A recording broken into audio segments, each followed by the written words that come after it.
د مولا یعقوب ګواښ نتیجه ورنکړه. ازبکستان وایي راوړل شوي الوتکې طالبانو ته نه ورکوو. په دې اړه جزئیات په همدې ویډیو کې وګورئ او چینل سبسکرایب کړئ.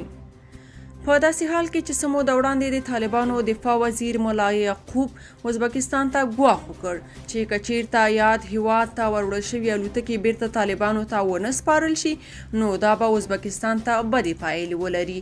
تازه خبر دا دی چې ازبکستان وایي راوړل شوي الوتکې د امریکا د طالبانو ته نه ورکوو. ازبکستان وایي په دغه هیواد کې د افغانستان ځای پر ځای شوي الوتکې افغان حکومت ته نه ورکوي.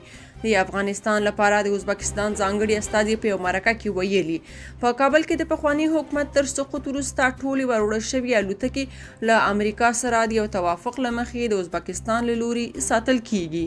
د ده په خبره دغه الوتکې د امریکا دي او پخواني حکومت ته اخیستل شوي وي چې اوس هم نوي حکومت ته نه ورکول کیږي بلکې امریکا یې په اړه پریکړه کوي.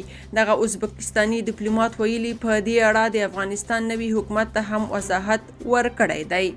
دا په داسې حال کې ده چې پرون روسیې د امریکا هغه پریکړې په اړه غبرګون ښودلی و چې د افغانستان الوتکې اوکراین ته ورکړل شوي دي.